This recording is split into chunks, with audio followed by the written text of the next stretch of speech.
দুঃখ হয় তখনই যখন দেখি বিজয় গ্রুপ আর বিজিত গ্রুপ যাদেরকে নিয়ে মাঠে আসছেন, যাদের হাতে অস্ত্র ছিল, তারা কারা কারা এই অস্ত্র ব্যবহার করেছে? যারা বিএনপির নিষেধের কারণে বিএনপিতে ভর্তি হতে পারতেছে না, বিএনপির নির্দেশের কারণে যারা বিএনপি করার সুযোগ পাবে না, 15 বছর যারা লুটপাট করে খেয়েছে, তাদেরকে যখন আশ্রয় প্রশ্রয় আমরা দেব না, তারা বিএনপির মিছিলে কাপটি মেরে থেকে বিএনপির লোকজনকে হত্যা করার উদ্দেশ্যে এ ধরনের ঘটনা ঘটতেছে। অতএব দল একদিনের জন্য নয়, দল এটা সংগঠন এবং দলের নেতৃত্বটা কন্টিনিউ প্রসেস। কারণ আমরা অভিভাবকহীন নয়, আমরা গার্জিয়ান হই নয়। আমাদের প্রিয় নেত্রী, আমাদের মা এই দলের জন্য তিনি এখন আপসীন। তিনি দলের জন্য ওনার বাড়িঘর হারিয়েছেন, ওনার ছোট ছেলেকে হারিয়েছেন, উনি কারাবরণ করেছেন, তারপরও হাসিনার সঙ্গে কোনো আপোষ করেন নাই।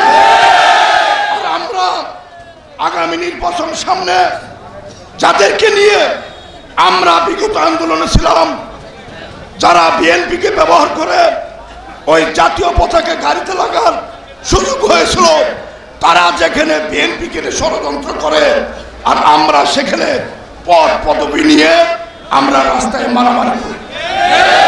অতএব চৌধুরী তানভীর আহমেদ সিদ্দিক সাহেবের অনুপস্থিতিতে কালিয়াকৈর বিএনপিকে বিভক্ত হতে দেয় নাই।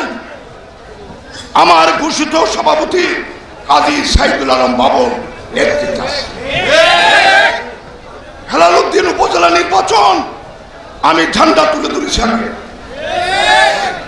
আমাদের পৌর মেয়র মুজিবুর রহমান তার পৌরসভার ঝান্ডা আমি আগে তুলে ধরেছি। চৌধুরী তানভীর আহমেদ সিদ্দিককে দলে ভর্তি করা না এবং তার নমিনেশনের জন্য আমি ঝান্ডা তুলেছি সকল নেতৃত্বের সাথে।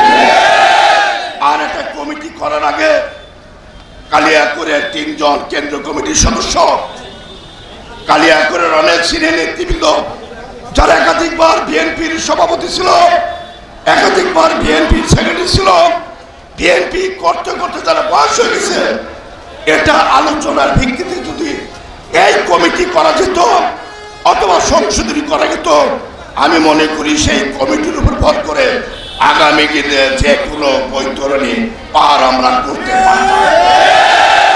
ব্যক্তিগত স্বার্থ চরিতার্থ করতে গিয়ে আমরা দলের সর্বনাশ করে যাচ্ছে। অতএব আমি আজকের এই ঈদ পূর্ণিমার অনুষ্ঠান, আজকে ঈদের আলোচনা করার কথা, নেতা কর্মীদের ভালোমন্দ জিজ্ঞেস করার কথা, কালিয়াকৈরবাসীকে তাদের বিভিন্ন কার্যক্রমে সহযোগিতা করার কথা, আজকে দলের আভ্যন্তরীণ বিষয়ে কথা বলতে হচ্ছে। এটা আমার জন্য, আমাদের কালিয়াকৈরের সিনিয়র নেতৃবৃন্দের জন্য অত্যন্ত গর্হিত কাজ এবং অত্যন্ত কঠিন কাজ। আমি আজকে এটার জন্য কোনো টেলিফোন, কোনো আলোচনা টেবিল আমি কোথাও অংশগ্রহণ করি নাই। কারণ রাজনৈতিক সিদ্ধান্ত একটু চিন্তা ভাবনা করে করতে হয়।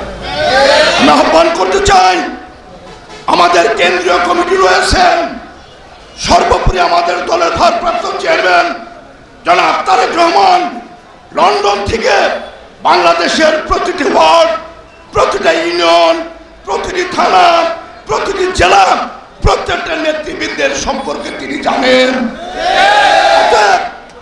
আমরা এই বিষয়টা নিয়ে আমাদের গাজীপুরের নেতৃবৃন্দ, আমাদের কেন্দ্রীয় কমিটির নেতৃবৃন্দ, আমাদের কালিয়াকৈরের সকল পক্ষের নেতৃবৃন্দকে সাথে নিয়ে এটার একটা সুষ্ঠু সমাধান করার প্রত্যয় ব্যক্ত করছি।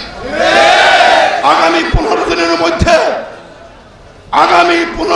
মধ্যে সকল পক্ষের সঙ্গে আলোচনা করে আমরা ঐক্যবদ্ধ বিএনপি কালিয়াকৈরে একটা মিছিলে অংশগ্রহণ করতে চাই।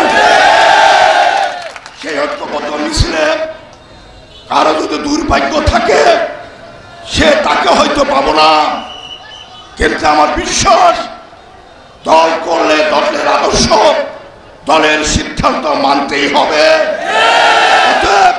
আপনাদের কাছে আমি সহযোগিতা চাই, এই 15 দিনের মধ্যে যারা এখানে উপস্থিত হয়েছেন, যারা 19 দফার কর্মসূচিতে বিশ্বাসী, যারা জিয়া রহমানকে বিশ্বাস করেন, যারা তারেক রহমানকে বিশ্বাস করেন, যারা দেশনেত্রী বেগম খালেদা জিয়ার প্রতি আস্থা আছেন, দয়া করে কোন গ্রুপের পক্ষে আরো বিপক্ষে রাস্তায় কেউ নামবেন না।